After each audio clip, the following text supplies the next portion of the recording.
A student should work like a professional. This is another major thing that is never taught throughout our lives.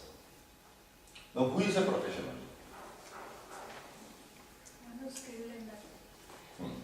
Correct. And Sort of perfectionist. is it just what he knows or is it just something else? The way he does it. Huh? The way he does it. Whatever. Exactly. So, what is the way does a professional do? Efficient. Exactly, very good. So, a professional is efficient in what he does, whereas an amateur is not efficient in what he does. He may do the same thing, he is not efficient. Okay? You must have seen, let us say, take cricket only. You must have seen a professional cricketer to a lay cricketer, right? So, the way a professional cricketer practices as well as performs is totally different from an amateur. Okay? Or you take movies only. A professional actor is totally different from a lay actor, an amateur actor. Are you following this? So, professionalism is what is necessary for all of us to adopt. Now, from my point of view, a student's role is also a profession. Unfortunately, in the academic environment, professionalism is not even recognized. Have you been taught how to be a student in your first standard? Why first standard? Even when you come to degree also, nobody will teach you what to do as a student. Now tell me, at least make a list of what all you should do as a student. What is your role as a student, as a professional student? To know what concepts are being taught in the class. Yes, before. very good, very good. Why? So we'll be prepared to know what they are going to talk about. Yes, very good. What else? You should become a specialist in that. How? A specialist means he should know everything, what he knows, rather than anything else. Especially a professional is one who knows what not to do more than what to do. Okay. For instance, let me take a simple example. Have you seen a carpenter? Yes? All of you, yes? Yes, sir. Okay. Now, let us say I want to put a nail on the wall. How do we do? What does a carpenter do? What is the difference? What is it that we do? We just take a hammer and a nail and start hitting. Do you think a professional will do that? Never.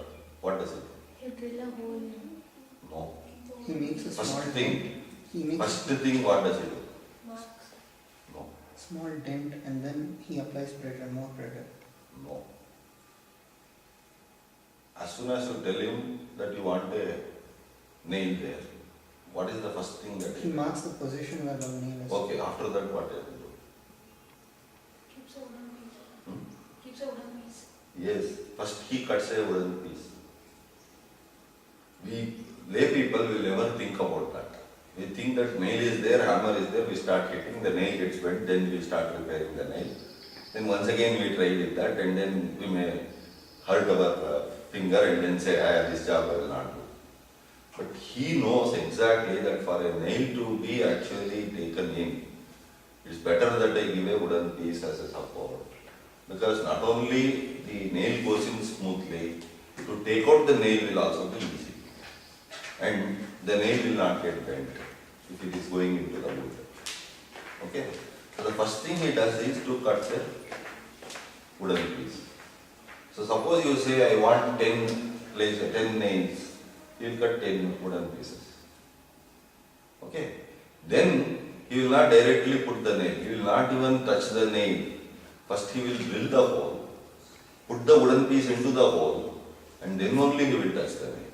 Are you following this? I am telling you this because there is a professional way of doing it. Not that we cannot do, we may do it, but with lot of difficulty and with lot of errors and with lot of damages. But the way a professional does is very accurate. So as a student, our wasting of time is more. So at least I will give you 5 minutes for you to note down what is it that you should do, what is it that you should not do. So make a kind of chart. Keep this list with you where you say what you should do and what you should not do. Every time you try to do something, think whether you are acting like a professional or not. So write it whether you should do it or not do it. What you write as not doing it, don't do it. Are you following this? Now, because you are doing something which is not helping you, for instance, let us say you sit for hours together and read. This is not a professional. Okay, you are not a reader. Are you a student or a reader? Student. When we are students, should we study or should we read? And how come the whole student world is reading? All over the world. Everybody reads. They are not readers. They are students. They are supposed to study. What is it that we have to study? How to study is something unknown. Because of that, everybody tries to read. And everybody loses in the bargain. Okay? So, keep this list with you. Always keep on adding to this list. What is it that you should do? At least now, 2 or 3 examples can you come out with? What is it that you should do and what is it that you should not do? I will correct you.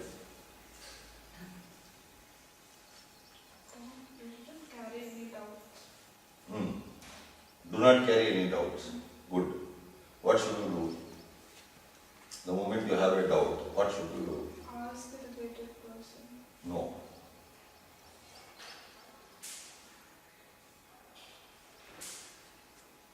As a student, your first job is not to depend on the teacher.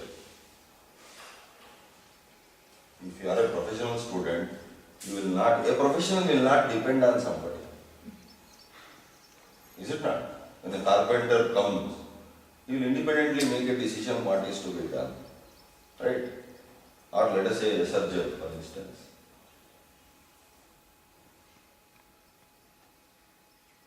So he will take other professional help and then just do what he is supposed to do. Right? He will not depend on somebody. This is the first thing. You have come out with the right point because that is the first thing that you have to do. As a student and as a professional student, you are not dependent on anybody on earth. You are totally self-dependent for study. You may take suggestions from others, but they are not going to tell you what you should do. You will know what you should do. Because now, sources are not always available. Internet is there, Google is there, everything is there. Libraries are there, books are there, your own textbook is there. Why are you waiting for someone to tell you? The moment you are dependent on somebody, somebody may not tell you, see, what a textbook says is different from what a person says. Do you know that? Do you know that? Same textbook, you attend 2 classes of 2 different teachers, it will be 2 different versions. Okay, compare among yourself. This is the problem with our understanding. See, for instance, we have done an experiment where people are coming out of a movie theatre. The same movie 300 people have seen. Only one movie. 300 people have seen the movie. We gave them a questionnaire about what they have understood about the movie. We got 300 different versions.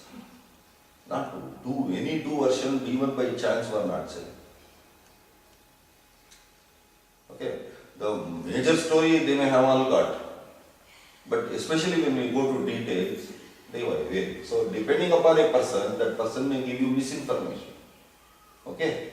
As a professional, we have to be dependent on ourselves, totally. So if you have a doubt, clarify it then and there. Suppose it is a word or a concept, go to a dictionary or a thesaurus. If it is an actual description, go to source, in the sense a textbook, clarify. Okay?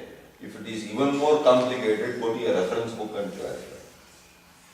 If you want general information and additional information and most recent information, Google. Right? Then and there solve the problem. Don't postpone. Don't say that afterwards I will come to know.